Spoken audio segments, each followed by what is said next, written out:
வணக்கம் தோழர்களே. இது தொடர் அரசியல் வகுப்பு 47வது நிகழ்வு. இன்றைய தலைப்பு என்பது நம்பூதிரிகளும் நாயர்களும். இது நம்ம ஏற்கனவே அறிவித்திருக்கிறோம்.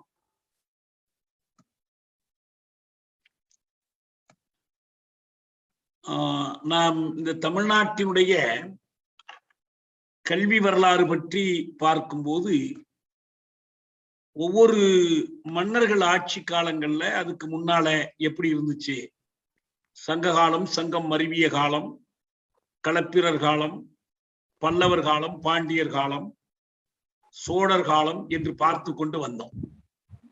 அதில் இடையில தான் நமக்கு இந்த இதை பார்க்க வந்தோம். நம்முடைய சேரர்களுடைய காலம் பற்றி. அந்த சேரர் காலம் பார்க்கும்போதுதான் நமக்கு என்ன தேவை ஏற்பட்டுச்சுன்னா,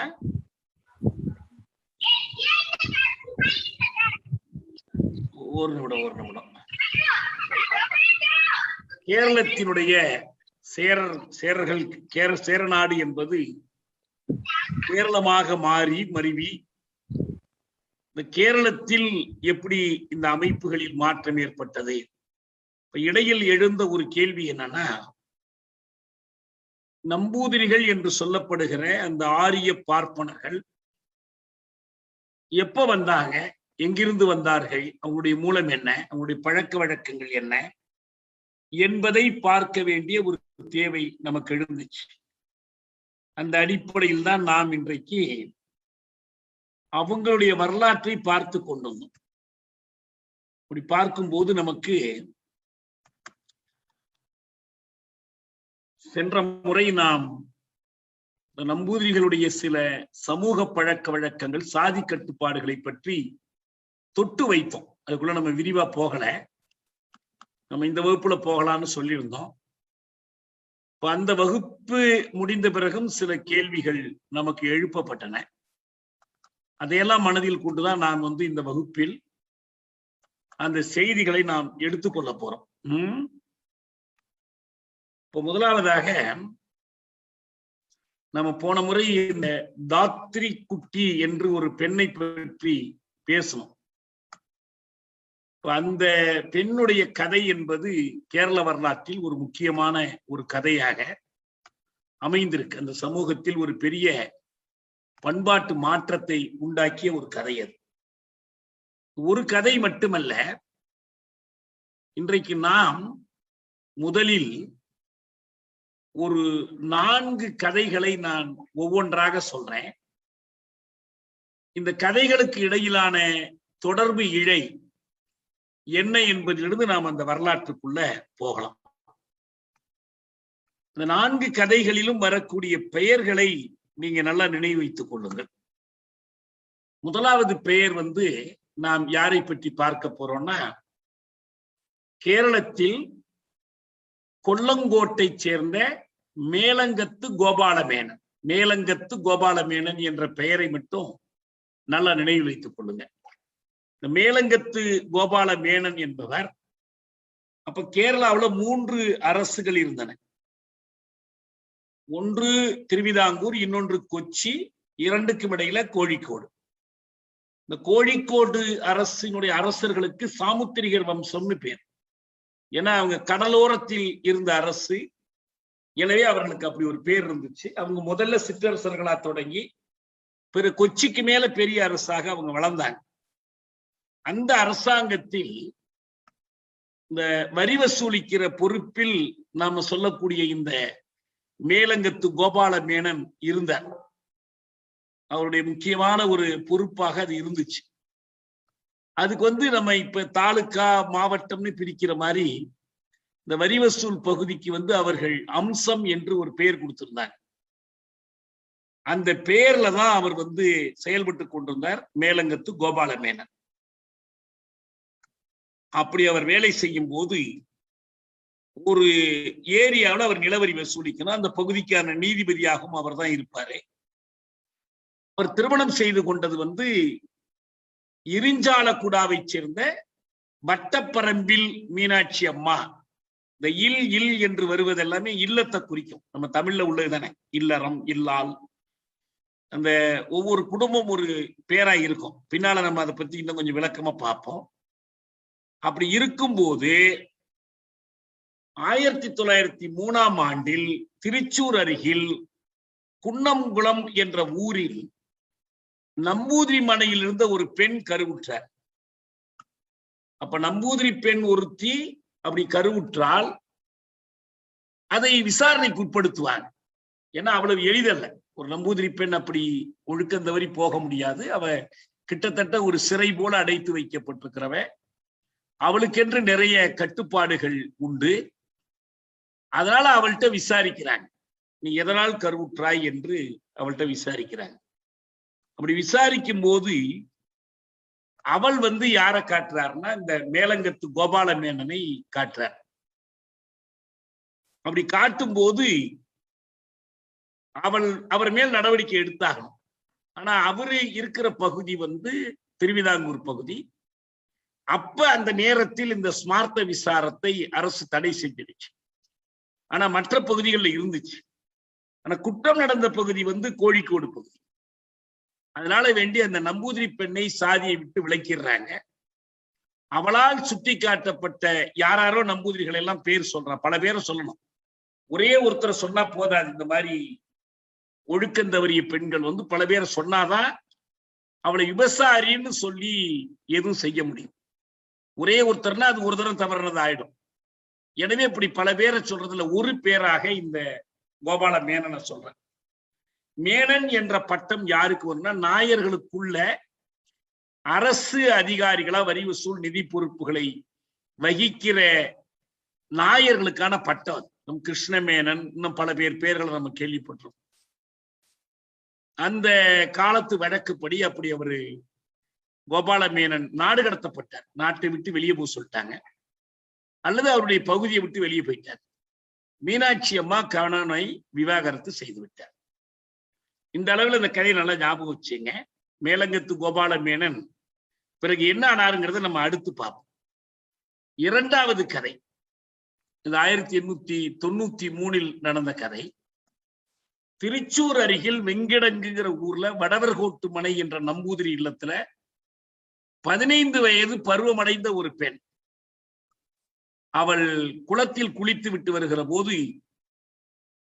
ஓதிக்கன் என்று ஒரு நம்பூதிரிகள்ல ஒரு பிரிவு. அவங்க என்ன பண்றாங்கன்னா, வேதம் ஓதுறவங்க, மந்திரம்லாம் சொல்லி கொடுக்கறவங்க. அந்த ஓதிக்கன் அவ கையை பிடிச்சு இழுத்துட்டான். யார்? அந்த பெண்ணுடைய கையை பிடிச்சு இழுத்துட்டான். அவன் வீட்டுல பெண்கள்ட்ட எல்லாம் சொல்லிட்டான், இந்த மாதிரி ஓதிக்கன் என் கையை பிடிச்சு இழுத்துட்டாரு அப்படின்னு. சொன்னது என்ன அர்த்தம்னா, அவர் மேல புகார் சொல்றது அர்த்தம் இல்ல, இவள் குற்றத்தை ஒப்புக்கொண்டாள்னு அர்த்தம். எப்படி ஒரு நம்பூதிரியை மயக்குகிற அளவுக்கு நீ இருந்திருக்கிற, அது உன்னுடைய குற்றம் என்று சொல்லி அவளை என்ன பண்றாங்கன்னா, அந்த சிறுமியை 15 வயது சிறுமியை வெளியேற்றிடுறாங்க. வெளியேற்றி அது ஒழுக்க மீறல் என்றால் என்ன செய்வாங்கன்னா, அவளை கஷ்டம் செய்திருவாங்க. கஷ்டம்னா தெரியும் நமக்கு, புறக்கணிக்கிறது. சமூகத்திலிருந்து ஒதுக்கி வைத்திருவாங்க, வெளியேற்றிடுவாங்க. வெளியேற்ற பிறகு என்ன பண்றது? அவளை ஏதாவது ஒரு தீண்டப்படாத சாதிகள், சண்டாளர்கள், அது போன்ற கீழ் சாதியினர் இருந்தாங்கன்னா அவங்க பிடிச்சுக்கிட்டு போயிடலாம், அவங்க இழுத்துட்டு போயிடலாம். அப்ப நாயாடிகள்னு ஒரு ஜாதி இருந்தாங்க. அவங்க அவங்கள பார்த்தாலே குற்றம், காணாமை குற்றத்துக்கு ஆளானவங்க. தீண்டாமையிலே மிக மோசமான தீண்டாமை. அவங்க எலிகளை வேட்டையாடி உண்ணக்கூடியவர்கள். இந்த நாயாடிகளுடைய தலைவன் இந்த பெண்ணை, இந்த நம்பூதிரி பெண்ணை பெண்ணோட அழைச்சிக்கிட்டு போயிடலாம். எவ்வளவோ முயற்சி பண்றாரு. இந்த பெண்ணோட அப்பா திருவிதாங்கூர் அரச பதவியில் இருந்ததுனால அரசர்கிட்ட முறையீடு பண்றாரு. அவரு கோழிக்கோடு மன்னரை கேட்கிறாரு, அவங்க கொச்சி மன்னரை கேட்கிறாங்க. எதுவுமே நடக்கலைங்கும் போது நாயாடிகிட்ட பிடிச்சு கொடுத்துட்றாங்க. ஒரு போர்ச்சுகல் நாட்டை சேர்ந்த வெள்ளைக்கார வணிகன் அந்த பெண்ணை நாயாடிகளிடமிருந்து விலைக்கு வாங்குறான். வாங்கி அவளை மனம் புரிந்து கொண்டு அவளை மதம் மாற்றி கிறிஸ்தவ பெண்ணாக மாற்றி அவளுடைய கதை அப்படிதான் முடியுது. இதெல்லாம் உதாரணமா சொல்லக்கூடிய சில நிகழ்வுகள் இது மாதிரி நிறைய நடந்திருக்கு. KV வாசுதேவன் நம்பூதிரி பாட்டுங்கிறவர் பழைய ஆவணங்களை ஆராய்ந்து இந்த வரலாற்றை எடுத்து எழுதியிருக்கிறார். அவர் 2 கதை. 3வது கதை என்பதுதான் நம்ம போன முறை தொட்டு வைத்த குறியேடத்து தாத்திரி குட்டியினுடைய கதை. இவ ஒரு நம்பூதிரி பெண்ணா நம்பூதிரி மனைக்குள்ள இருந்தா கூட குருகுலத்தில் போய் கல்வி கற்று சமஸ்கிருத காவியங்களில் எல்லாம் பயிற்சியும் பெற்று இசை பயிற்சி நடன பயிற்சி பெற கதகளி நாட்டியத்தின் மீது அவளுக்கு பெரிய ஈர்ப்பு இருக்கு. அந்த கதகளி நாட்டியம் என்பது எங்க நடக்கும்னா அரண்மனைகளில் அல்லது நம்பூதிரி மனைகளில் நடக்கும், மக்களுக்காக நடக்காது. அப்ப அந்த கதகளி நாட்டியங்களை மறைந்திருந்து பார்த்து அதன் மீது ஈடுபாடு கொண்டதா வளர்றா. அப்ப அவள் மீது ஒரு குற்றச்சாட்டு இதே போல வருது. கருவுற்று இருக்கிறான்னு சொல்லி என்ன நடந்துச்சுன்னு கேட்கிறாங்க. அவளை தனி அறையில் பூட்டி வைத்து விசாரணை பண்றாங்க. அவன் ஒரு 39 நாள் எதுவுமே சொல்லாம இருக்கான். எப்படி விசாரிப்பாங்கன்னா தனி அறையில் பூட்டி வைத்து போதுமான உணவு கொடுக்காம உள்ளுக்குள்ள என்னென்ன முடியுமோ அவ்வளவு விஷ ஜந்துக்களை கூட பிடிச்சு விடுறது கொள்றது எல்லாமே செய்யலாம். ஒரு வண்ணார் சமூகம் அல்லது நாவிதர் சமூகத்தைச் சேர்ந்த வயோதிக பெண் ஒருத்தி அவள் சொல்றத கேட்டு வெளியில சொல்லுவா, வெளியில சொல்றத அங்க கூட்டு சொல்லுவான். அந்த மாதிரி ஒரு அறையில் அடைத்து வைக்கிறார். அழைத்து வைத்து 39 நாள் ஒண்ணும் சொல்லாம இருந்து 40ஆம் நாள் அவ ஒரு முடிவு எடுத்து சொல்றான். 63 பிரபலமான நம்பூதிரிகளுடைய பெயர்களை அவ சொல்றான்.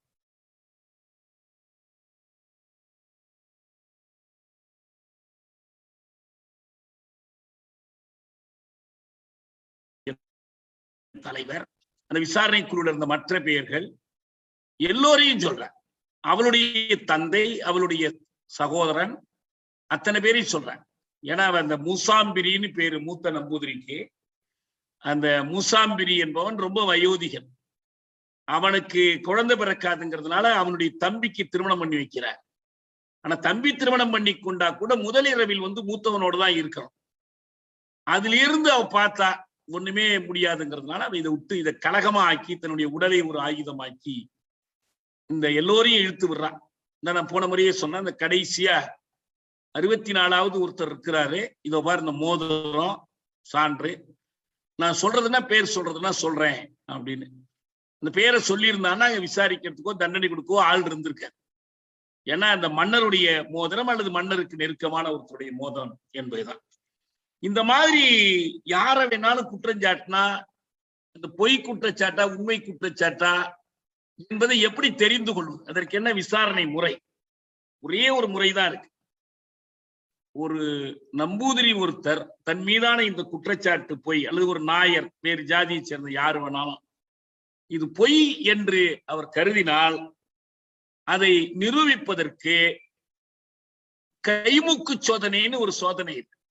ஒரு பாத்திரத்துல நிறைய கொதிக்கிற நெய் இருக்கும், அதற்குள் கையை உள்ள விடணும். எந்த காயமும் ஏற்படவில்லை என்றால் அவர் குற்றமற்றவர், விடுதலை பண்ணிடுவாங்க. காயம் பட்டுச்சுன்னா அவர் குற்றவாளி. நம்பூதிரியா இருந்தால் விலக்கி வைப்பாங்க, வேற அல்லது நாடு கடத்துவாங்க. அடுத்தடுத்த ஜாதிகளுக்கு ஜாதியை பொறுத்து தண்டனை. உங்களுக்கு அவங்க சண்டாளர்களாவோ நாயாடிகளா மற்ற தீண்டப்படாத சாதிகள், காணப்படாத அணுகப்படாத சாதிகளா இருந்தாங்கன்னா அவர்களை தலையை துண்டிச்சிருவாங்க அல்லது கொடூரமான முறையில் தண்டனை கொடுத்துருவாங்க. இப்படி ஒரு நடைமுறை இருந்துச்சு. சில குற்றஞ்சாட்டப்பட்டவர்கள் அவங்க குற்றம் செய்யாமல் இருப்பாங்க, ஆனா கைமுக்கு சோதனைக்கு பயந்து கொண்டு தற்கொலை செய்து கொண்டவர்கள் பல பேர். பிற்காலத்தில் தான் இந்த கைமுக்கு சோதனையில வெறுங்கையை விடக்கூடாது, துணியை சுத்திக்கிட்டு விடலாம்னு ஒரு மாற்றத்தை கொண்டு வந்தாங்க. அப்புறம் ஒரு அரசர் பதவிக்கு வரும்போது இந்த சோதனையை அப்புறம் கைவிட்டுறாங்க. மொத்தத்துல இந்த ஸ்மார்த்த விசாரத்தை கைவிடும் போது அதையும் கைவிட்டுறாங்க. இது தாத்ரி குட்டியினுடைய கதை. இவளுடைய செய்திகள்ல பிற்காலத்தில் என்ன நடந்துச்சுங்கிறத நம்ம அடுத்து நம்ம தனியா பார்ப்போம். இது 3வது கதை. 4வது கதை என்னன்னு சொன்னா, ஸ்மார்த்த விசாரம் அடியோடு முடிந்து போய்விட்டது என்று நினைக்கிற காலத்தில் 1918 ஒரு ஸ்மார்த்த விசாரணை நடக்கு. அதுதான் கிட்டத்தட்ட கடைசியா நடக்கக்கூடியது. அதுல குற்றஞ்சாட்டப்பட்டவர் ஒரு நம்பூதிரி, கிருஷ்ணன் நம்பூதிரின்னு ஒருத்தர்.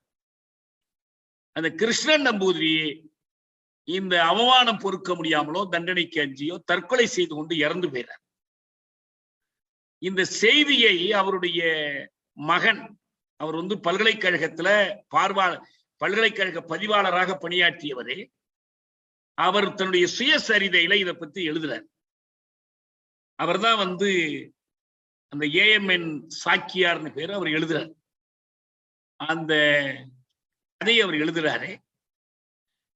அந்த கதையில் தான் இந்த பெண்ணோட பேரை அவர் வெளிப்படுத்துறார். இன்னொரு தாத்திரி குட்டி பேர். இந்த தாத்திரி குட்டி தான் முதல் தாத்திரி குட்டி கதை அப்படியே இருக்கு. இது 2வது தாத்திரி குட்டி. சொன்ன அந்த பொண்ணை என்ன பண்ணாருன்னா, ஒரு முஸ்லீம் வணிகர் அவளை விலை கொடுத்து வாங்கிட்டு போயிடுறார். இவர் குற்றஞ்சாட்டப்பட்டவர்களை ஒருத்தர் தற்கொலை செய்து கொண்டு செத்து போறார். இவர் தன்னுடைய சுயசரிதையில் தான் இன்னொரு செய்தியை சொல்றார். இந்த முதல் கதையில ஒருத்தர் வந்தார் பாருங்க, மேலங்கத்து கோபால மேனன். அவர் சாதி பிரஷ்டத்துக்கும் நாடு கடத்தலுக்கும் ஆளானார். அந்த கோபால மேனன் 2 விதமா சொல்றாங்க.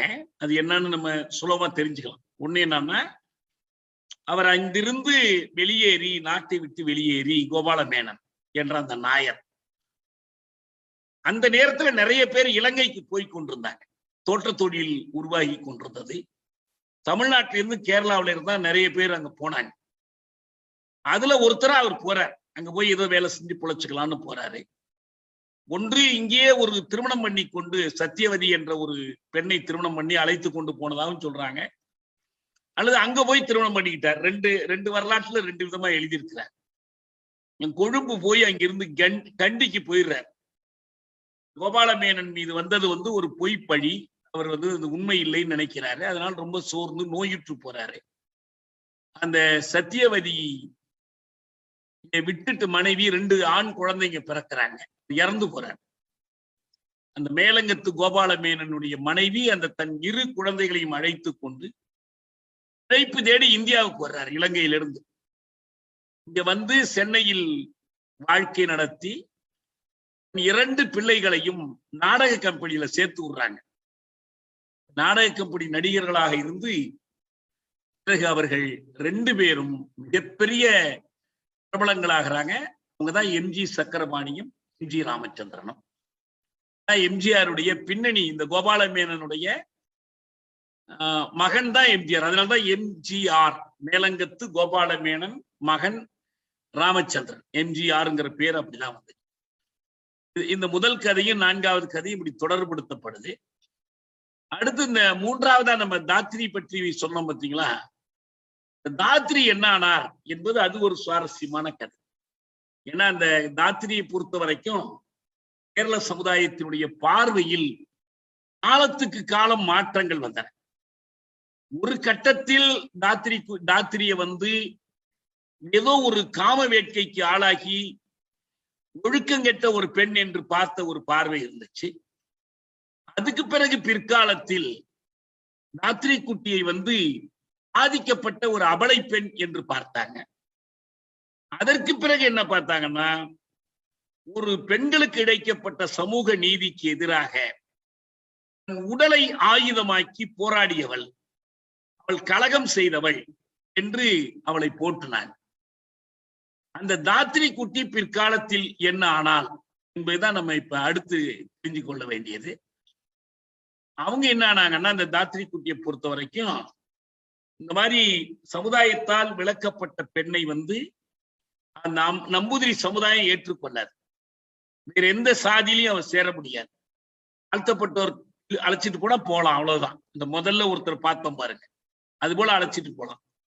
அப்ப இவளை மகாராஜா கொல்லவும் முடியாது, சாகடிக்கவும் முடியாது.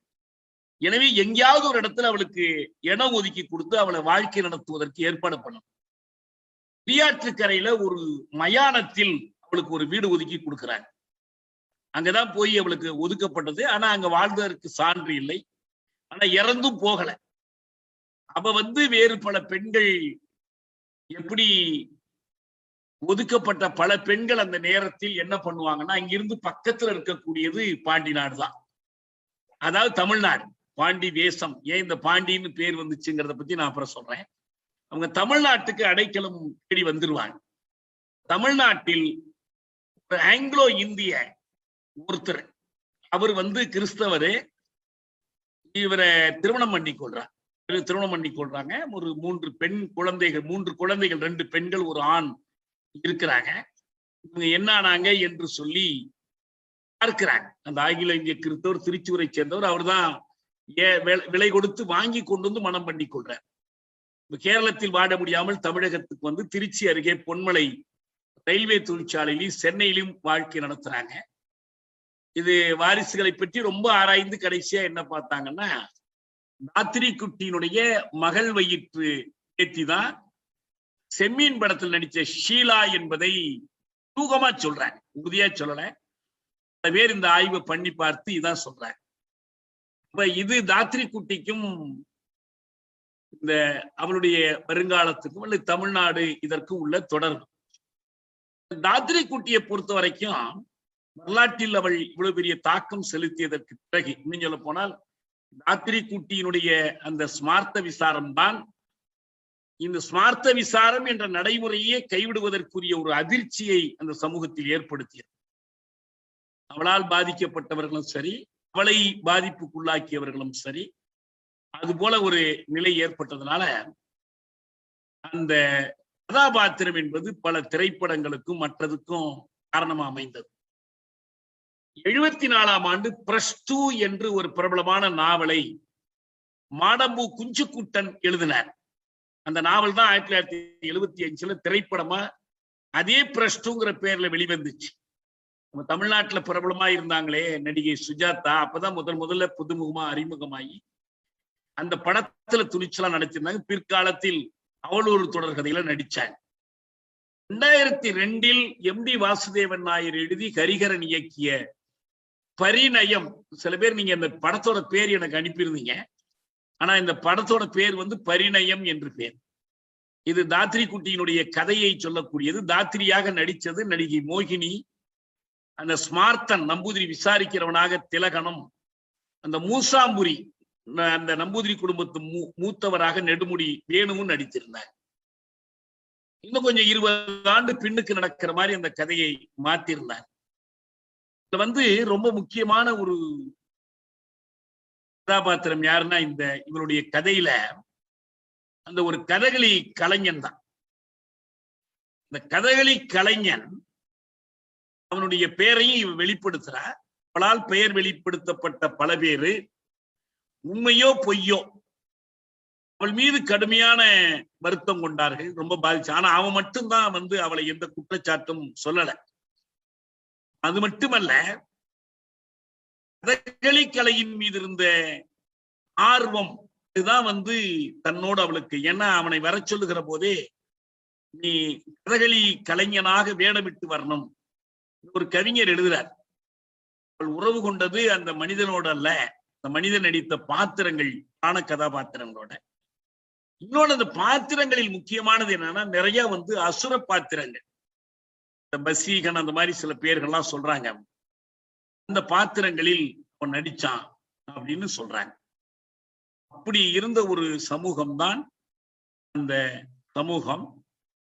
அந்த சமூகத்தில் இவ்வளவு கொடுமைகளையும் நம்பூதிரிகள் அரங்கேற்றினார். ஏன் நம்ம முக்கியமா தெரிஞ்சுக்க வேண்டி இருக்குதுன்னா, சாதி கொடுமையினுடைய மனு தர்மம்னு சொல்றாங்க பாருங்க. இப்ப கூட ஒரு சர்ச்சை வந்துச்சுல, மனு தர்மத்துல பெண்களை எல்லாம் இழிவுபடுத்தல, அதுக்கும் இதுக்கும் சம்பந்தம் இல்லை, வைதீகம் என்பது ரொம்ப உயர்ந்த நெறி என்னெல்லாம் சொன்னாங்களே. அந்த வைதீக நெறியினுடைய மனு தர்மத்தினுடைய கடைசி கோட்டையாக இந்தியாவில் இருந்தது எதுன்னா இந்த திருவிதாங்கூர் தான். திருவிதாங்கூர் தான் அதனுடைய உச்சம், சாதி கொடுமைக்கான உச்சம். இன்னும் வேற பல இது இருக்கு. இன்னொன்னு நம்ம என்ன புரிஞ்சுக்கணும்னா, அம்பேத்கர் சொல்வார், ஆணாதிக்கமும் சாதி கொடுமையும் இணைந்து வரக்கூடியவை, ஒன்றுக்கு ஒன்று தொடர்பில்லாதவை அல்ல. ஒரு சமூகம் சாதிய சமூகமாக இருந்து பெண்களுக்கு சமத்துவம் கொடுக்கிற சமூகமாக இருந்ததும் இல்லை, இருக்கவும் முடியாது. ஏனென்றால் சாதியை காப்பாற்றுவதற்கே என்ன செய்ய வேண்டி இருக்குதுன்னு சொன்னா பெண்ணடிமைத்தனத்தை நிலை நிறுத்தம். இல்லைன்னு சொன்னா இயற்கையின் தேவை கருதியே இந்த சாதி கட்டுப்பாடுகள் உடைந்து போகும். அதுல வழக்கமா நம்ம இந்தியா முழுக்க பார்க்கிறது என்னன்னா அகமண முறை வழியாக இந்த சாதியை காப்பாத்துகிற நடைமுறைகளை பார்க்கணும். ராஜபுத்திரர்கள் ஏன் உடன்கட்டை பழக்கத்தை கொண்டிருந்தார்கள் என்று சொல்லும் போது அம்பேத்கர் சொல்வாரு, போரில் நிறைய ஆண்கள் இறந்து போகிறார்கள். இறந்து போகிற அந்த ஆண்களுக்கு இணையான எண்ணிக்கையில் பெண்கள் இறந்து போனால் சமூகத்துல 2ம் 50க்கு 50 இருப்பாங்க. ஆண்கள் இறந்து போய் பெண்கள் நிறைய மீதப்பட்டுட்டார்கள்னா அந்த சமத்துவம் எண்ணிக்கை தொகை சமத்துவம் மாறுனுச்சுன்னா இந்த பெண்கள் இயற்கையாகவே சாதிக்கு வெளியில் உறவுகளை தேடுவார்கள். எனவே அதை தடுக்க வேண்டும் என்றால் அதற்கு ஒரு வழி என்னன்னா எத்தனை ஆண்கள் செத்தாலும் அத்தனை பெண்கள் கூட செத்து போயிடும். இதற்கு உறுதி செய்வதுதான் உடன்கட்டை வழக்கு. தானா ஏற மாட்டாங்க, கட்டாயப்படுத்தி ஏத்தம். இதுதான் உடன்கட்டை பழக்கத்துக்கு பின்னால் இருக்கிற சமூக காரணம். சாதி குலையாமல் பாதுகாப்பு, இது அகமண முறையில் ஏற்படுகிற ஒரு நிகழ்ச்சி. ஆனா இதுல என்ன நம்ம வேடிக்கை பார்க்கிறோம்னா அகமண முறைக்கு வெளியில் புறமணத்தை கட்டாயப்படுத்துகிற ஒரு ஏற்பாடு. இங்க கேரளாவை பொறுத்த வரைக்கும் திருவிதாங்கூர் சமஸ்தானத்துல நம்பூதிரிகள் நடைமுறைப்படுத்திய அந்த கட்டுப்பாடு என்பது என்னன்னா, ஒன்று, நம்பூதிரிகள் எத்தனை பேர் அண்ணன் தம்பி இருந்தாலும் மூத்தவர் மட்டும்தான் ஒரு நம்பூதிரி பெண்ணை மணந்து கொள்ள முடியும். மற்றவர்களுக்கு நம்பூதிரி பெண்களை மணந்து கொள்ள முடியாது. ஏன்னா நம்பூதிரிகள் ஒரு தந்தை வழி சமுதாயம். அவங்க ஒரு மக்கள் தாயம். அவங்க பிள்ளைகளுக்கு தான் சொத்து போகும். எனவே அவர்களுக்கு அந்த சொத்தை பாதுகாப்பதற்கு தேவைப்படுது. ஆனால் நாயர்கள், நான் போன முறை கூட அவங்களை சத்திரியர்கள்னு சொன்னேன், ஆனா அவங்க சூத்திரர்கள் தான். பின்னால பார்க்கும்போது அவங்க சூத்திரர்கள். ஆனா சூத்திரர்கள் என்றாலும் அவங்க ஒரு சச்சூத்திரர்கள் மாதிரி. இன்னும் சொல்ல போனால் அவங்களுக்கு இன்னொரு பேரு சம்பந்த சத்திரியர்கள். ஏன்னா அவங்க சம்பந்தம் என்பது அந்த நம்பூதிரி ஆண்கள் நாயர் பெண்களை மணந்து கொள்வதால் ஏற்படுகிற உறவு. அப்படி மணந்து கொள்ளும் போது ஒருவனுக்கு ஒருத்தி எல்லாம் கிடையாது. நாயர் பெண்ணை பொறுத்த வரைக்கும் அவன் வீட்டை விட்டு வரமாட்டான், அங்கேதான் இருப்பான். ஏன்னா சொத்துக்கு அங்க அவ வாரிசு. மகள் வழிபட்ட சொத்து பாதுகாப்பது நம்பூதிரி குடும்பத்துல மகன் வழிபட்ட ரொம்ப சிக்கலான ஒரு ஏற்பாடு. இப்படி ஒரு செயற்கையான சிக்கலான ஏற்பாட்டை கொடிய வன்முறை கொண்டு நிலைநாட்டுவதுதான் அந்த ஸ்மார்த்த விசாரம் என்கிற அந்த நடைமுறை. இதற்குதான் மன்னர்களும் உடந்தையாக இருக்கணும். ஆரம்ப காலத்துல சோழர்களினுடைய கட்டுப்பாடு தளர்ந்து சேரன் அவங்க சேரநாட்டை அடக்கி வைத்திருந்த பிறகு நிறைய சிற்றரசர்கள் 53 அல்லது 54 சிற்றரசர்கள் தோன்றாங்க. அதுல நிறைய பேர் நாயர்களா இருக்கிறாங்க, வேறு சமூகங்கள் இருக்கிறாங்க. இப்ப நம்பூதிரிகள் இவர்களோடு உறவு கொண்டுதான் தங்களுடைய ஆதிக்கத்தை நிலைநாட்டிக் கொள்ளணும். அப்ப இவங்களுக்கும் அவங்களுக்குமான உறவு அப்படி வருது. இதை கொண்டுதான் அந்த ஒரு கட்டுப்பாட்டை அவங்க நடைமுறைப்படுத்த முடியும். ஏன்னா அவங்க ஒரு மார்ஷல் ரேஸ், கத்தி எடுத்து வீசுறவங்க, சண்டைக்கு போறவங்க, போருக்கு போறவங்க, தளபதிகளா இருந்தவங்க. ஆனா நம்பூதிரிகள் அப்படி கிடையாது. அவங்க இந்த மதத்தையும் வேதத்தையும் பயன்படுத்தி தங்களுடைய ஆதிக்கத்தை நிலைநாட்டக்கூடியவர்கள். அப்ப இந்த ரெண்டுக்குமான உறவு. அப்ப இவங்க 17ஆம் நூற்றாண்டுல இருந்து பாத்தீங்கன்னா அதுக்கு முன்னாலதான் அவங்க சூத்திரர்கள். அதுக்கு பிறகு பேருக்குதான் சூத்திரர்கள். ஆனா அவங்களுக்கும் இவங்களுக்கும் நம்பூதிரிகளுக்குமான நெருக்கம் உருவாகுது. ஆனா மற்ற சாதிகளுக்கும் அவர்களுக்கும் பெரிய இடைவெளி இருக்கு. மற்ற சூத்திர ஜாதிகளுக்கும் மற்ற பஞ்சமர்களுக்கும் இடையில மிகப்பெரிய இடைவெளி இருக்கு. அதான் சில இடங்கள்ல அவங்க என்ன பண்றாங்கன்னா சத்திரிய குலத்துல சேர்த்துக்கிறாங்க. மொத்தத்தில் அவங்களும் சூத்திரர்கள் தான், சத்திரியர்கள் கிடையாது. அப்ப அந்த மாதிரி வருகிற போது இந்த நடைமுறை என்பது அந்த சமூகத்தை அதனுடைய சொத்து உடைமையை பாதுகாப்பதற்கு. இதுல நம்ம அந்த விரிவா அந்த சமூக அமைப்பை கற்றுக்கொள்வது என்பது நம்ம சும்மா ஒரு கதை சுவாரஸ்யமா கதை கேட்பதற்காக அல்ல. சாதி கொடுமை எப்படிப்பட்டது, சாதி கொடுமைக்கும் ஆணாதிக்கத்திற்கும் இப்ப நினைச்சு பாருங்க. இப்ப கூட நம்ம என்ன பாக்குறோம்னா, நான் ரொம்ப நவீன காலத்துல எனக்கு தெரிஞ்ச சில சம்பவங்கள்லாம் இருக்கு. ஒரு பெண் செல்லமா வளர்த்த பெண்ணு, அந்த பெண் சாதிக்கு வெளியில் போய் திருமணம் செய்து விட்டால் மகள்னு பார்க்காம வெட்டி கொள்றதுக்கு தாயும் தந்தையும் தயாரா இருக்க. மகளை தூக்கிலிட்டு அவள் தூக்கில் இறக்கவில்லை என்றதும் அவளுடைய காலை பிடித்துக் கொண்டு தந்தை தொங்கிய கதைகளை நான் அறிவேன். அந்த மாதிரி நடக்குது. அப்ப எப்படி அந்த மாதிரி மனசு வரும்னு தோண, கையில தூக்கி வளர்த்து தோல்ல போட்டு வளர்த்த ஒரு குழந்தையை அவள் உரிய வயது அடைந்து சாதிக்கு வெளியில் ஒருவனை காதலித்தாலோ விரும்பினாலோ அவளை வெட்டி போடுற அந்த நிகழ்ச்சி இருக்கு பாருங்க, ரொம்ப கொடுமையானது. ஆனா இது இப்ப இருக்குதே, அப்ப எப்படி இருந்திருக்கும்னு பாருங்க. அப்ப அந்த கொடுமைகளினுடைய ஒரு அடையாளம் தான் அவளை ஒருத்தண்ட பிடிச்சு கொடுக்கறது, காட்டுல விரட்டி விடுறது, ஊரை விட்டு விரட்டி விடுறது, எல்லாம் கொடுமை. இப்ப இதற்கு பழி வாங்கிய ஒருத்தியாதான் நம்ம தாத்திரிய பார்க்கணும். அவ சொன்னது எல்லாமே உண்மையோ பொய்யா, நான் சொல்லிட்டானா ஒண்ணும் செய்ய முடியாது. பொய்யின் நிரூபிக்கணும்னா என்ன போகணும், சுசீந்திரம் கோயிலுக்கு போய் கைமுக்கு சோதனைக்கு உள்ளாகணும். வேற ஒண்ணும் வழி இல்லை. குற்றமற்றவன் நிரூபித்துக் கொள்றதுக்கான வழியே கிடையாது. அப்படிப்பட்ட ஒரு அந்த அதுக்கு போறதுக்கு முன்னால அந்த கதகளி கலைஞரை பற்றி கொஞ்சம் சொல்லணும். ஏன்னா அவரு ஒரு போராளியா இருக்காரு, போராடுறார். இந்த முறைக்கு எதிராக போராடின ஒருத்தரா அவர் இருக்கிறார். பெண்கள்ல தாத்திரின்னா அந்த அதற்காக நாடு கடத்தப்பட்ட 64 ஆண்களில் 63 பேர் திரும்பி வரல. கேரளத்திற்கே திரும்பி வரல, போயிட்டாங்க, எங்கெங்கயோ போயிட்டாங்க. இந்த ஒரே ஒருத்தர் அந்த கதகளி கலைஞர், அவர் பேரு காவுங்கல் சங்கர பணிக்கர்னு பேர், அவர் மட்டும் திரும்பி வர்றாரு. அவரை சமூக விலக்கிலிருந்து நீக்கிறாங்க. அதாவது அவர் சாதாரண, ஆனால் அவரால் பழையபடி இந்த கதகளி நாட்டியத்தை கொண்டு போய் அரங்கங்களில் ஆட முடியாது, நம்பூதிரி மனைகளில் ஆட முடியாது. அப்ப அறுவடை செய்யப்பட்ட வயல்களில் மக்களை திரட்டி மக்கள் பார்க்கிற மாதிரி அவர் நடனங்கள் ஆடுறார். யாரோ ஒருவேளை சோறு கொஞ்சம் தண்ணி கொடுத்தா ஒரு திண்ணையில் சாய்ந்து கிடந்து தளராமல் இந்த முயற்சிகளை எடுத்து மக்களுடைய ஆதரவை பெற்று வழி இல்லாமல் அதுக்கு பிறகு என்ன பண்றாங்கன்னா, இந்த கொச்சி ராஜாவே கூப்பிட்டு அந்த கலைக்கு அங்கீகாரம் கொடுத்து அந்த சங்கர பணிக்கர் அவருக்கு அங்கீகாரம் கொடுத்தாங்க. அந்த அவர் ஒருபோதும் தாத்திரிய சபிச்சதில்லை, எனக்கு இந்த நிலை ஏற்படுத்திட்டாங்கிறதுக்காக. எனவே அவருக்கு ஒரு பங்கு இருக்கு இந்த போராட்டத்தில், அதற்காக நம்ம சொல்றோம். அப்ப இந்த நடைமுறை பழக்கங்கள் ஒரு சாதி கொடுமைக்கும் பெண்களுக்கு எதிரான கொடுமைக்கும், சாதாரண ஒதுக்கி வைத்தல், புறக்கணித்தல், ஒடுக்குதல், இந்த சொற்கள்லாம் சொல்ல முடியாது. ஏன்னா இது அப்படியே சித்திரவதைகள். இதெல்லாம் அந்த சித்திரவதைகளுக்கும் இருக்கிற தொடர்பை இந்த நாம பார்த்த இந்த சம்பவங்கள் நிரூபிக்கிறது.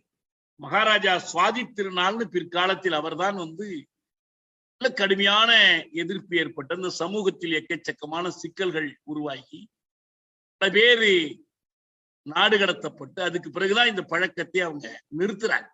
அப்புறமும் 1-2 இருந்திருக்கலாம். அந்த இன்னும் நான் சொன்ன பாருங்க, இந்த இப்ப சாதாரணமா என்ன பண்ணுவாங்க, நான் எங்க குடும்பங்கள்லயே பார்த்திருக்கேன்.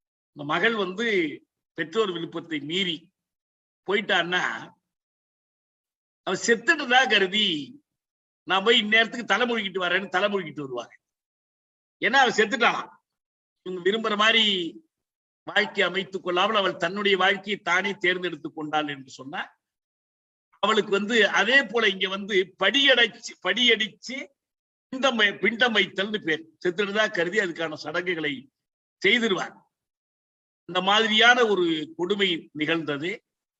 ஆனால் நம்ம தாத்திரி குட்டி மட்டும்தான் என்ன சொன்னாங்க, என்னதான் நீங்க விபச்சாரின்னு சொல்லிட்டீங்க, என் மீது நீங்க தீர்ப்பு வழங்குறதுக்கு நீங்க யாருன்னு சொல்லி அவங்களை கேட்டாங்க. அந்த மாதிரி ஒரு கலகத்தை உண்டாக்கினா இது எல்லாமே இலக்கியமா பதிவு செய்யப்பட்டு அவங்க வீட்டுக்குள் அடைபட்டு தான் கிடப்பாங்க.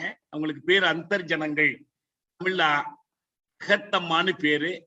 அதாவது எவ்வளவுக்கு சாதியில் மேல போறாங்களோ அந்த அளவுக்கு பெண்களின் அடிமைத்தனம் அந்த அளவுக்கு அதிகமா இருக்கு.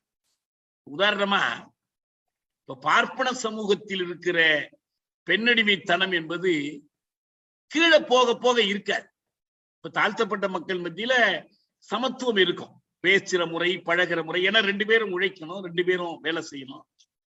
ஆனா நீங்க பாத்தீங்கன்னா ஒரு எல்லா வீடுகள்லயும் எல்லா தெருக்கள்லயும் இந்த மொட்டைப்பா பாத்தீங்கன்னா அது ஒரு அபசகுணமா வச்சிருப்பாங்க. அவங்கள ஒரு மனுஷியாவே மதிக்க மாட்டாங்க, ரொம்ப இழிவா நடத்துவாங்க.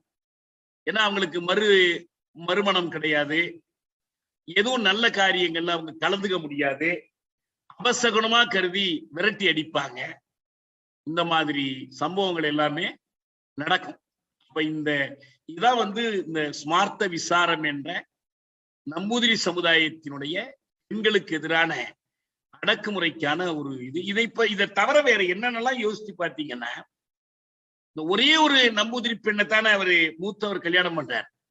ஏனைய நம்பூதிரி பெண்களுக்கு திருமணம் கிடையாது, அவங்க தம்பிகள் கூட திருமணம் பண்ணிக்க முடியாது. இப்ப இயல்பாவே அவர்கள் நிறைய பேர் முதிர்கன்னிகளாக, விதவைகளாக இந்த நம்பூதிரி இல்லங்களில் நடப்பாங்க.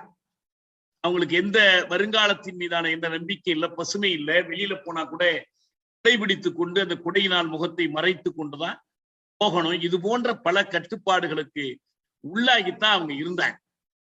இது இந்த ஸ்மார்த்த சமரம் பற்றிய ஒரு ஸ்மார்த்த விசாரம் பற்றிய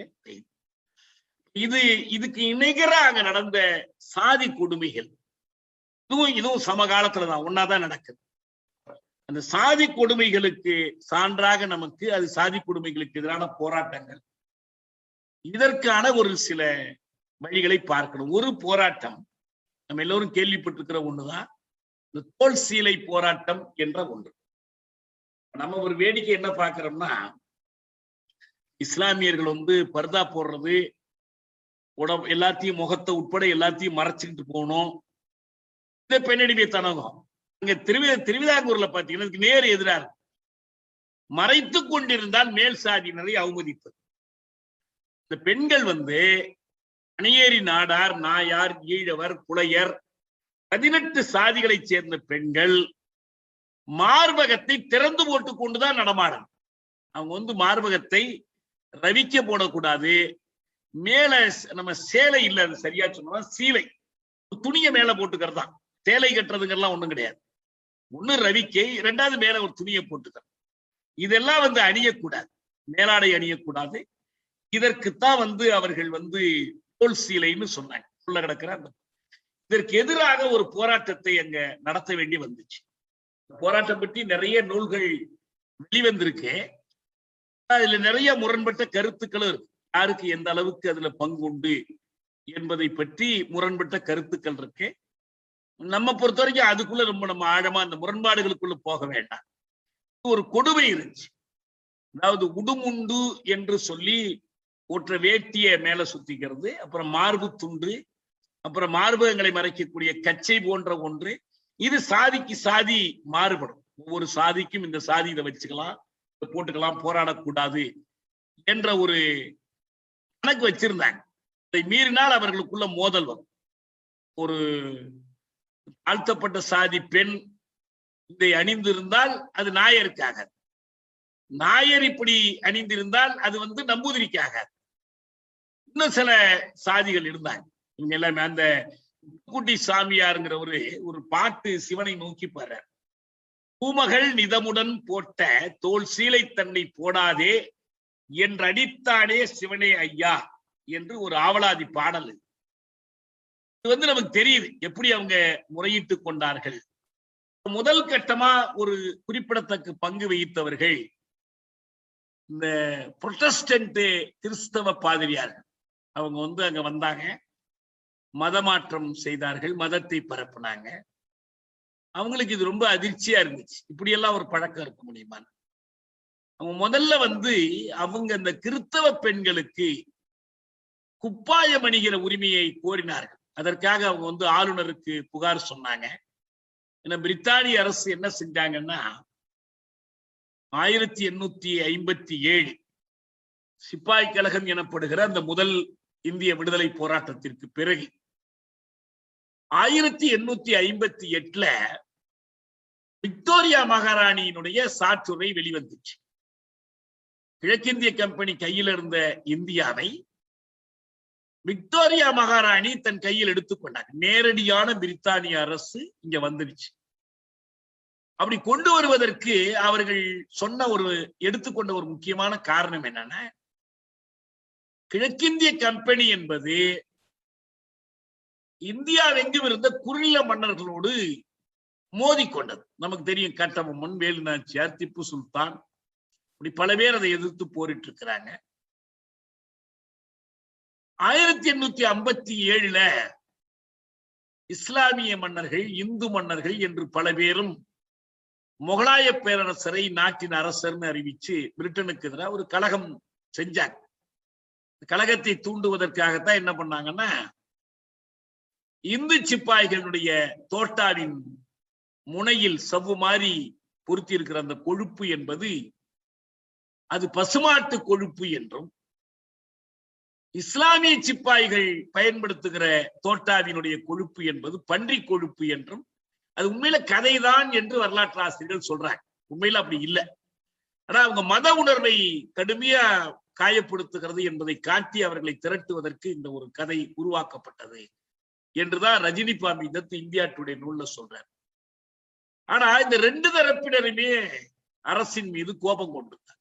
அதற்கு ஒரு சமூக பின்னணி இருந்துச்சு. ஒரு குறுநில மன்னர் நினைத்த உடனே ஒரு பெரிய வல்லரசுக்கு எதிராக நவீன ஆயுதங்களை வைத்திருக்கிற ஒரு அரசுக்கு எதிராக அப்படி திடீர்னு கலகம் பண்ணிட முடியாது. அந்த கலகத்தில் மக்களுக்கு, அவர் கீழ் வாழக்கூடிய மக்களுக்கு ஒரு பங்கு இருக்கும். அந்த பங்கு என்ன இருந்துச்சுன்னா, அன்னைக்கு மிக கொடிய வரி கொடுமையினால இந்திய துணைக்கண்டம் எங்கும் உழவர்கள் பாதிக்கப்பட்டிருந்தார். அவர்களும் அவர்கள் வளர்த்த கால்நடைகளும் உணவில்லாமல், தண்ணீர் இல்லாமல் மடிந்து, எலும்புக்கூடுகள் மடிந்த வயல்களாக நாடு மாறியது. 1937 அல்லது 39 ஒரு உணவு கப்பல் கல்கத்தா துறைமுகத்துக்கு வருது. நாடு உணவு பஞ்சத்துல, பெரும் பஞ்சத்துல இருக்கு. அப்ப இந்த உணவை எடுத்து அந்த மக்களுக்கு விநியோகிக்கலாம்னு இங்க இருக்கிற அதிகாரிகள் பிரித்தானிய அரசை கேட்கும் போது, இல்ல இல்ல, ஆஸ்திரேலியாவில படையினருக்கு தேவைப்படுகிறது, அங்க அனுப்புங்கன்னு சொன்னதனாலையும் அதனால இங்க பெரிய பஞ்சம் ஏற்பட்டதாக ஒரு செய்தி. அதை இப்போது நினைவுபடுத்தி அப்படி உத்தரவு போட்டவர் யாருன்னா வின்ஸ்டன் சர்ச்சில். எனவே வின்ஸ்டன் சர்ச்சில் இனப்படுகொலை செய்துள்ளார் என்ற ஒரு குற்றச்சாட்டை இப்ப எழுப்புறாங்க. அப்ப இனப்படுகொலைங்கிற கான்செப்ட் இல்லை, இப்ப சொல்றாங்க. அந்த அளவுக்கு மோசமாக அந்த அரசின் மீது நான் சொல்றது 1857 கலவை ஏற்படுறதுக்கான பின்னணி சொல்றேன்.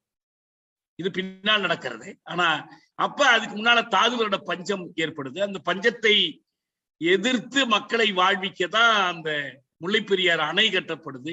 இன்னும் பல காரியங்கள் செய்யறாங்கன்னு வச்சு. அப்ப இந்த பின்னணியில மக்கள் மத்தியில அந்த வரி கொடுமைக்கு எதிராக மக்கள் மத்தியில் இருந்த கோபமும், மன்னர்கள் தங்களுடைய ஆட்சியை பறிக்கிறாங்க. பாளையப்பட்டுகள் கட்டபொம்மன் தூக்கிலிடப்பட்டான், மருது சகோதரர்கள் தூக்கிலிடப்பட்டாங்க. பல இடங்களில் அவர்களுக்கு எதிரான கலகங்கள் நடக்குது. அப்ப இது ரெண்டும் சேருது.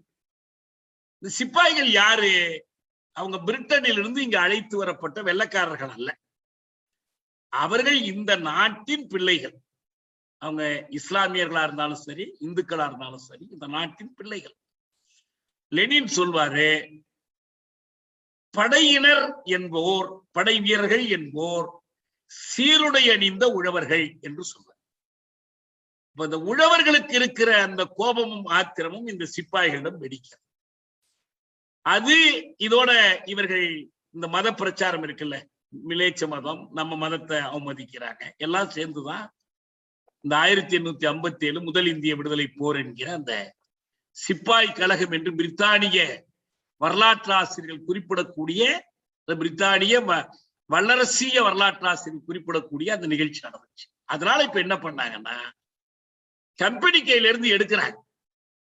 விக்டோரியா மகாராணி நேரடியான பிரித்தானிய ஆட்சியை கொண்டு வர்றாங்க.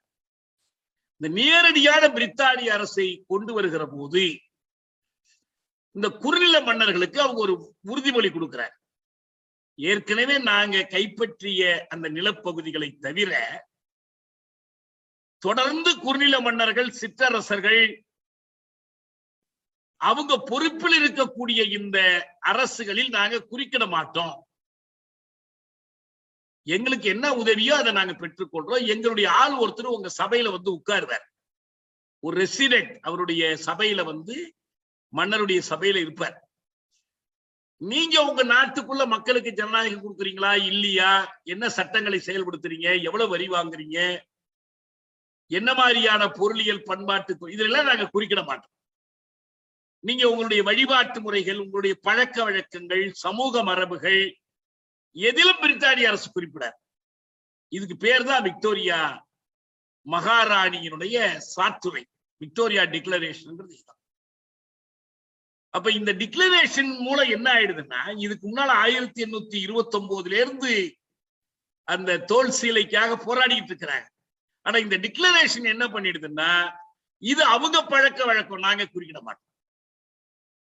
அதனால இந்த ஆளுநர்களுக்கு என்ன அக்கறை இருந்துச்சுன்னா, எங்களால கிறிஸ்துவ மதத்துக்கு மாற்றப்பட்டவர்கள் இந்த கிறிஸ்துவ மத சடங்கின்படி உடை உடுத்துவதற்கு நீ அனுமதிச்சது, மிச்ச பேரை பத்தி நாங்க குறிக்கிறது இல்லை, அதுக்கு மேல வேணா அறிவுரை சொல்வாங்க.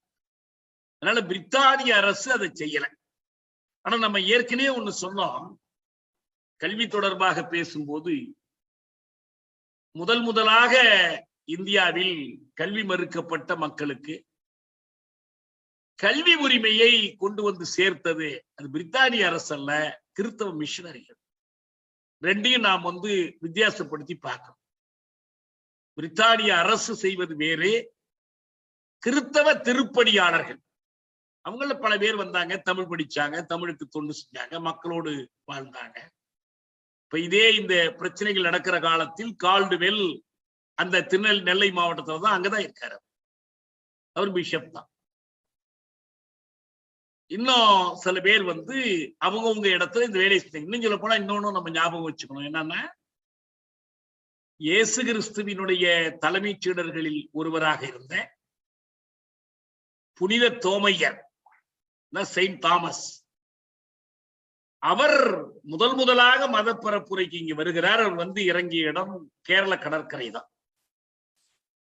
அவர் சில கல்வி நிறுவனங்களை அங்க தொடங்குறாரு. அப்போதிருந்து கேரளத்தில் கிறிஸ்தவ மதம் பரவ தொடங்கியது என்பது கிறிஸ்தவ மதத்தினுடைய தொடக்க நூற்றாண்டிலேயே, நூற்றாண்டு 1 கிபி 1 பொது ஊழி முதல் நூற்றாண்டிலேயே மதம் பரவ தொடங்கியது. அங்கிருந்துதான் அவர் தமிழ்நாட்டுக்கு வந்தார். இங்கு வந்து அவர் கொலை செய்யப்பட்டார். அவருடைய நினைவாக இருக்கிற இல்லம் தான் இந்த புனித தோமையர் இல்லம் என்பது. இன்னைக்கு இருக்கிற சாந்தோம்னு சொல்றோம் இல்லையா, சாந்தோம்னா பிரெஞ்சு மொழியில சான் என்றால் ஆங்கிலத்துல செயின்ட், தாமஸ் அவங்க தோம்னு சொல்றாங்க. அதுக்கு பிறகு இப்ப பிரித்தானிய அரசு வருவதற்கு முன்பும் பிரித்தானிய அரசு வந்ததற்கு பிறகும் போர்ச்சுகல்ல இருந்து, ஹாலந்துல இருந்து வாஸ்கோட காமா வர்றாரு, அவரோட பல பேர் வர்றாங்க, வணிகர்களும் மத பரப்புணர்களும் வர்றாங்க, டச்சுக்காரர்கள் வர்றாங்க. ஒரு பக்கம் அவர்கள் வணிகம் செய்வதற்கு இடம் கேட்கிறாங்க, தங்களை பாதுகாத்துக் கொள்வதற்கு கோட்டைகளை கட்டுறாங்க. கொஞ்சம் கொஞ்சமா அவங்க ஆட்சி அதிகாரத்திற்குள் நுழைந்து இந்த பாளையப்பட்டுகளை எல்லாம் ஒடுக்கி அவங்களெல்லாம் வரி கொடுக்கவில்லை என்றெல்லாம் காரணம் காட்டி, இதெல்லாம் நம்ம கட்டபொம்மன் கதையில மருது சகோதரர்கள், வேலுநாச்சி அதெல்லாம் கதையிலையும் பார்க்கணும். இப்ப பிரித்தானிய அரசு என்ன சொல்லிட்டாங்கன்னா, நீங்க அதெல்லாம் என்ன வேணாலும் பண்ணிக்கணும். இவங்களுக்கு ஒன்னே ஒண்ணுதான் இருந்துச்சு சிக்கல், என்னன்னா இந்த கிறிஸ்தவ மிஷனரிகள் இதை கடந்து வேலை செஞ்சாங்க. கிறிஸ்தவர்கள் மத்தியில மட்டுமல்ல, இந்துக்கள் மத்தியிலே வேலை செஞ்சுதானே மதத்துக்கு மாற்ற முடியும். அப்புறம் எப்படி இந்துக்களுக்காக ஒண்ணும் கேட்கலன்னா வெறுமனே அவங்க மதத்தை பரப்ப முடியாது. அதே போல இந்துக்கள் மத்தியிலையும், அதாவது இந்து நாடார்கள், சரியா இந்துங்கிற சொல்லை நான் சொல்ல, அது அப்பாதான் பேர், ஏன்னா எல்லாம் ஒன்னாயிட்டாங்க. இப்ப சைவம் வைணவம்லாம் ஒண்ணும் கிடையாது.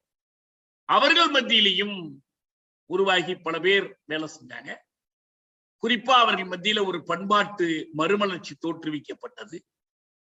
இன்னும் சொல்ல போனால் சாதி ஒழிப்புக்கும் ஒரு சமூக பழக்க வழக்கங்களுக்கும்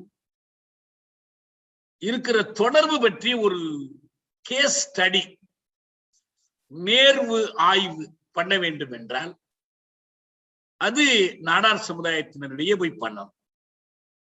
அவர்கள் தீண்டாமை கொடுமைக்கு ஆளாக்கப்பட்டவர்கள்.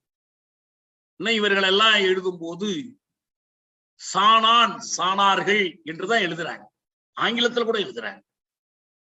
உண்மையில் அவர்கள் சான்றோர்கள். அவங்க இப்ப ஒன்று என்பதை ஒண்ணுன்னு சொல்ற மாதிரி இல்லையா? ஒன்றுங்கிறது என்ன பண்றோம்? ஒண்ணு. கன்று என்பதை கண்ணுன்னு சொல்ற மாதிரி சான்றோர் என்பதை என்ன பண்ணாங்கன்னா சாணார் என்று சொல்ல பழகினாங்க. அது அவர்களை இழிவுபடுத்துகிற ஒரு பெயராக பயன்படுத்துகிறாங்க. எனக்கு தெரிஞ்ச ஒரு பெரிய ஒருத்தர் பொண்ணுக்கு ஒரு ஈரோடு பக்கத்துல ஒரு ஊர்ல பையனுக்கு பொண்ணு கேட்கறதுக்கு போய் பொண்ணு கேட்க போனார் ஒரு கவுண்டர் வீட்டுல. ஏய், சாணார பையனுக்கு வந்துருச்சுடா திமிரு, வெட்டி போடுறான். இப்ப கூட ஆம்பூர்ல ஒரு இடம் இருக்கு, அதுக்கு பேரு சான்றோர் தோப்புன்னு தான் பேர். இப்பயும் இருக்கு, இன்னமும் இருக்கு, அந்த பேர்லயே இருக்கு, அந்த தோப்பு இருக்கு. பழைய சமூகத்தில், நம்ம சங்ககால தமிழ் சமூகத்தில் மற்ற சமூகத்தில் சான்றோராக இருந்தவர்கள் அவர்கள், அறிவு புகட்டுகிறவர்களாக, அறிவு சொல்லுகிறவர்களாக இருந்தவங்க. இப்ப அவர்கள் ஒரு பனையேறிகளாக, பனையேறி சான்றார்களாக, அதாவது சாணார்களாக அவங்க இழிவுபடுத்தப்பட்டாங்க. அப்படிப்பட்ட அந்த மக்களை விழிப்படைய செய்வது இது இவங்க ஒரு பக்கம். இன்னொரு பக்கம் ஈழவர்கள். நம்ம இங்க இருக்கிற பல்வேறு சாதிகள் ஒவ்வொன்றிலையும் பிற்படுத்தப்பட்டவர்கள் பல சாதிகள் இருக்கு, கொஞ்சம் கொஞ்சம் வேறுபாடோட இருக்கும். அதே போல இந்த சண்டாளர்கள், திண்டத்தகாதவர்கள் எனப்படுகிறவர்கள், அவர்களுக்குள்ள பல சாதிகள் இருக்கு. இந்த புலையர்கள்ங்கிறவங்களை பத்தி சொல்லும் போது பழைய சமூகத்தில் அவங்க பூசாரிகளாக இருந்தவர்கள். இழி சணர் என்ற பெயரே எப்படி வந்தது என்று பேராசிரியர் மருதமுத்து விளக்கி இருக்கிறார். இழிதல் என்றால் இறங்குதல் என்று பொருள். இப்ப பேருந்துல இருந்து இறங்குறதுனா கூட இழிஞ்சிரு, முதல்ல இழிஞ்சிருயான்னு கேட்பாங்க. இன்னமும் அந்த சில ஊர்கள்ல அந்த பழக்கம் இருக்கு, இழிதல் அப்படின்னா. இவர்கள் இறைவனிடமிருந்து இறங்கி வந்த பூசாரி, அதுதான் இழி சணர் ஆனாங்க.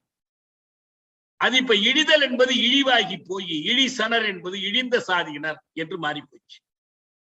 அப்படிப்பட்ட ஒரு மக்கள் அவங்க இந்த தோல் சீலை, இந்த கொடுமைக்கு ஆளாகி யார் யாரு ரவிக்க போடலாம், யார் யாரு மேல் துண்டு அணியலாம், யார் யாரு எதுவுமே போடக்கூடாது. ஒரு நம்பூதிரிக்கு எதிரி ஒரு நாடார் குலத்து பெண் தன் மேல் பாகத்தை மறைத்துக் கொண்டிருந்தால் அது நம்பூதிரிக்கு செலுத்தப்பட்ட அவமரியாதை. அவர் மதிக்கலன்னு அர்த்தம். அதே போல முட்டிக்கு கீழே அவ உடை போடக்கூடாது, முட்டிக்கு கீழே உடை போடக்கூடாது. இது எல்லா இடத்துலயும் ஒவ்வொரு விதமா இருக்குது. இப்ப சில எங்க பக்கத்துல எல்லாம் வேட்டி கட்டலாம், ஆனா கணுக்கால் வரைக்கும் வேட்டி கட்டக்கூடாது, கட்டினா அது அவமானம். செருப்பு போடக்கூடாது, செருப்பு போட்டு அவனுக்கு என்ன பண்ணுது, அவனுக்கு அவமரியாதையாது. எப்படி சாதி கொடுமை இருப்பாரு. இது ரொம்ப மோசமா அங்க இருந்துச்சு. அதை உடுத்தக்கூடாது. அதுல நம்முடைய வைகுண்டருடைய அந்த போராட்டம், வைகுண்ட சாமியுடைய, ஐயா வைகுண்டருடைய போராட்டம் என்பது ஒரு முக்கிய பங்கு வகிச்சுச்சு. நம்ம இந்த வகுப்பிலேயே இதற்கு முன்னால ஐயங்காளியை பற்றி நான் ஒரு முறை விரிவான வகுப்பு எடுத்திருக்கேன். நம்ம என்ன சுருக்கமா நம்ம இன்னொரு முறை சொல்லலாம். ஐயங்காளியை பற்றி நம்ம முந்தைய விரிவா பேசியிருக்கோம். இன்னொருத்தர் இவரு நாராயணகுரு ஒரு ஆன்மீக தளத்தில் நின்று அந்த கேரள சமுதாயத்தில் சாதி இழிவுகளை போக்குவதற்காக அவர் பாடுபட்டவர். இன்னும் சொல்ல போனால் நம்ம அந்த வகுப்பு நான் சொன்னேன், காந்தியாரே அவரை சந்தித்த பிறகுதான் எனக்கு இந்த மதம் பற்றிய பல குழப்பங்கள் தீர்ந்துச்சு. ஏன்னா இந்த மதம் என்பது ஏற்றத்தாழ்வான வைகுண்டர் சொல்றார். இல்ல இல்ல, வைகுண்டர்ல மன்னிக்கணும், நாராயணகுரு சொல்றார். நாராயணகுருவும் இவருக்கு தெரிஞ்சிருக்குது. இன்னும் சொல்ல போனால் வைக்கம் போராட்டத்தில் அவருடைய சீடர்கள் கலந்து கொள்றாங்க. இது தோல் சீலைக்கு எதிராக நடந்த ஒரு போராட்டம். 3 கட்டங்களா அந்த போராட்டம் நடக்குது. பின்னால நான் கொஞ்சம் விரிவா அதை பத்தி நான் சொல்றேன். இதே போல இன்னொரு இது இருந்துச்சு. என்னன்னா, இப்ப நம்ம தமிழ்நாட்டில் மருத நில பகுதியில நிலவரி விதிக்க முடியும். விளைச்சல்ல இவ்வளவு பங்கு கொடு என்று கேட்க முடியும். இந்த மன்னர்களுக்கு அது ஒரு பெரிய வரி வசூல். இன்னும் மார்க்ஸ் சொன்னதா நான் பல முறை சொல்லி காட்டியிருக்கேன். பழைய இந்திய சமூகத்தில் இந்த சமஸ்தானாதிபதிகள், சிற்றரசர்கள் 2 காரியங்களை தொடர்ந்து செய்து கொண்டிருந்தார்கள் சொன்னார். ஒன்று, நல்ல நீர்ப்பாசன அமைப்பை ஏற்படுத்தினார்கள். இப்ப நமக்கு கரிகாலன் கல்லணையிலிருந்து தொடங்கி ஒவ்வொரு மன்னரும், ராஜராஜ சோழன் காலத்துல உய்யக்கொண்டான் கால்வாய் தோண்டப்பட்டது. இப்ப இருக்கக்கூடிய இந்த நீர்ப்பாசன அமைப்பு, நீங்கள் டெல்டா பகுதிக்கு வந்தீங்கன்னா ஒவ்வொரு ஊரா போய் பார்த்தீங்கன்னா ரொம்ப வியப்பா இருக்கும். அது கூர்ந்து கவனிச்சாதான் நமக்கு தெரியும். ஏன்னா ஊருக்குள் ஆறு வருவதற்கான தண்ணி, ஆற்று நீர் வருவதற்கான வழி, அது எல்லா வயல்களுக்கும் பறந்து விரிந்து கிளை படர்ந்து செல்வதற்கான வாய்க்கால்கள், எல்லாம் முடிந்த பிறகு மிச்சப்பட்ட தண்ணீர் போவதற்கான வடிகால். ஆறுகளும் அப்படிதான். இப்ப காவிரிக்கு கொள்ளிடம் இருக்கு. இது நமக்கு நல்லா தெரிஞ்ச உதாரணம். கொள்ளிடம் என்பது வடிகால். காவிரிக்கு ஒவ்வொரு ஆறுக்குமே இப்படி ஒரு வடிகால் உண்டு. குடமுருட்டிக்கு திருமல்ராயன் வடிகால். ஒவ்வொன்றும் ஜோடி ஜோடியா இருக்கும். ஒன்றில் நீர் நிரம்பி விட்டால் அதுல போய் வடிஞ்சிருவாங்க. அந்த வடிகிற நீர் அப்புறம் இன்னும் கொஞ்சம் பயன்படலன்னா கடலுக்கு போயிடும். இந்த ஏற்பாடுகள் செஞ்சதுனால இங்கு நிலவரி என்பது கிடைத்தது. பெரிய அளவுக்கு அது மற்ற வகை வரிகளுக்கு முக்கியத்துவம் இல்லை. ஆனால் அங்க எப்படின்னா, கேரளாவில் பெய்கிற மழை, அது மலைப்பகுதியினால அடித்து கொண்டு போய் கடல்ல விட்டுரும். வயநாடு தவிர வேற எங்கேயுமே, வயநாடு திருவிதாங்கூர்ல இல்ல, வேற எங்கேயும் நம்ம மருத நிலப்பரப்பு கிடையாது. நெல் பயிரிடுவதோ மற்றதோ நன்சை பயிர்களோ பயிரிட முடியாது. அப்ப என்ன பண்ணுவான், வேற என்னென்னத்துல வரி வசூலிக்கலாம் தான் திட்டம் போடும். அந்த வரியில ஒரு வரி தலைவரி. இது உண்மையில பாத்தீங்கன்னா இதே வரியை தென்னாப்பிரிக்காவில இந்தியர்களுக்கு விதித்த இந்த வரியை எதிர்த்து காந்தி போராடினார். கேபிடேஷன் டாக்ஸ்னு பேர், தலைக்கு விழும். இப்ப கூட கல்லூரியில மாணவரை சேர்க்கும் போது கேபிடேஷன் ஃபீன்னு வாங்குவான். அது டியூஷன் ஃபீஸ் கிடையாது, வேற இதெல்லாம் இல்லை. அது ஆளுக்கே ஒரு வரி. ஒரு ஆள் சேர்றீன்னா அவளை கட்டு, அது கேபிடேஷன் ஃபீன்னு பேர். அப்படி தலைவரி. அப்புறம் என்ன வரி? அவன் விதித்த வரிகளில் ரொம்ப வித்தியாசமான ஒரு வரி என்னன்னா முளை வரி. மார்பகங்களுக்காக வரி விதிப்பான். மார்பகங்களின் அளவை பொறுத்து வரி மாறுபடும். எவ்வளவு கொடுமை பாருங்க. மார்பகங்களினுடைய அளவை பொறுத்து வரி மாறுபடும். இதற்கு எதிராக போராட வேண்டியது. தோல் சீலைக்கான போராட்டம், முளைவரிக்கு எதிரான போராட்டம். மூன்றாவதாக ஒரு போராட்டம் என்னன்னா, இந்த தீண்டாமை. அவர் விவேகானந்தர் சொன்னார் இல்லையா, கேரளா ஒரு பைத்தியக்கார நாடுன்னு. அவ்வளவு பைத்தியக்காரத்தனம். ஒரு குறிப்பிட்ட தொலைவில் ஒருத்தர் அந்த பக்கத்துல வந்துகிட்டு இருந்தாருன்னா போச்சு தீண்டாமை. அவர் மேலப்பட்ட அடிக்கணக்கே வச்சிருந்தாங்க. நான் சொல்றேன் பாருங்க, இத்தனை அடி தொலைவுல நிக்கலாம். மன்னரை தொடக்கூடாது. மன்னர் நம்பூதிரியை தொடக்கூடாது, மன்னிக்கணும். நம்பூதிரி தான் இதுல இருக்கிறதுலே உச்சம். அவரு கடகுனவர் தான் மன்னர். எல்லாருமே தளபதிகள் எல்லாருமே. மன்னரை தொடக்கூடாது. எத்தனை அடி தள்ளி நிக்கணும்? 2 அடி தள்ளி நிக்கணும். மற்றவர்கள் என்ன பண்ணணும்? நாயர் என்ன பண்ணணும்? ஒரு 15 அடி தள்ளி நிக்கணும். ஒவ்வொருத்தருக்கும் ஒரு கணக்கு. தள்ளி நிக்கிறதுல கிட்டே வரக்கூடாது, நிழலே படக்கூடாது. இந்த மாதிரி ஒரு வகை. இப்படி பிரிச்சு சாதிகளா பிரித்து தீண்டாமை. எல்லோருக்கும் தீண்டாமை உண்டு. நம்பூதிரியை தவிர எல்லோருக்குமே தீண்டாமை உண்டு. அதுல இருந்த கொடுமைகள் தான் தீண்டாமை, காணாமை. நம்ம கூட ஏற்கனவே ஒரு தரம் இடஒதுக்கீடு பற்றி பேசும்போது நான் சொன்னேன், குதிரை வண்ணார்கள்னு இங்கே இருந்தாங்க.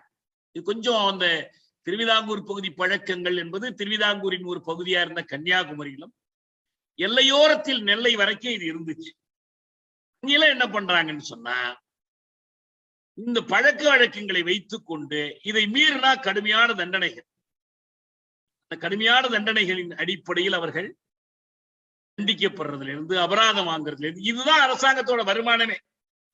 அரசாங்க வருமானம், அரசாங்கத்துக்கான வரி வருமானம் என்பதே இது போன்ற நடைமுறைகளை கொண்டுதான் அவங்க திரட்டி கொண்டிருந்தாங்க. இந்த கொடுமையான முளைவரிக்கு எதிரான ஒரு போராட்டம். இதுல ஒரு என்ன பண்ணான்னா, முளைவரி கொடுப்பதில்லை என்று உறுதியா இருக்கிற, வரி வசூல் பண்ண வருகிறவனிடம் ஒரு இலையில் முளைகளை அறுத்து வைத்து எடுத்துட்டு போங்கிற, அவன் இறந்து போயிடுறான். ஒரு பெரிய தியாகமா அது மதிக்கப்பட்டுச்சு. முளைவரிக்கு எதிரான போராட்டத்தில் ஒரு பெரிய தியாகமாக மதிக்கப்பட்டுச்சு. இப்படிப்பட்ட பல்வேறு போராட்டங்களுடைய தொடர்ச்சியாகத்தான் இந்த பழக்கங்கள் எல்லாம் கைவிடப்பட்டுச்சு. அந்த பழக்கங்கள் ரொம்ப பிற்காலம் வரைக்கும் கூட பல வடிவங்களில் நீடிச்சிருந்துச்சு. முழுமையாக மீண்டு விட்டுதான் சொல்ல முடியாது. குறைஞ்சது மற்ற இடங்களில் இருக்கக்கூடிய அந்த சாதி கொடுமைகளாவது அந்த அளவுக்காவது இறங்கி வர்றது என்பது இருந்துச்சுன்னா அதுக்கே மிக நீண்ட காலம் ஆனிச்சு. நவீன காலம், புதுமக்காலம் என்பது எட்டி பார்க்காத ஒன்னாக இருந்துச்சு. அப்படிப்பட்ட ஒரு சமூகத்தில் தான் இன்னைக்கு இந்தியாவிலேயே கல்வி கற்றவர்களுடைய விகிதம் மிக அதிகமா இருக்குன்னு சொல்றாங்க. இது தொடங்கி நம்ம காளியம்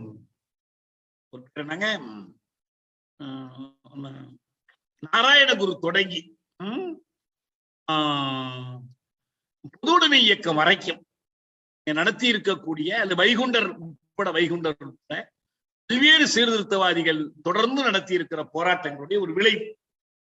இந்த விளைவை எங்கு நாம் உண்மையா பார்க்க முடியும்னு சொன்னா, அதுதான் நம்முடைய படிப்பினையா நான் கேட்கிறேன். நான் ஒரு முறை ஜூனியரோட ஒரு முறை எழுதியிருந்தேன்.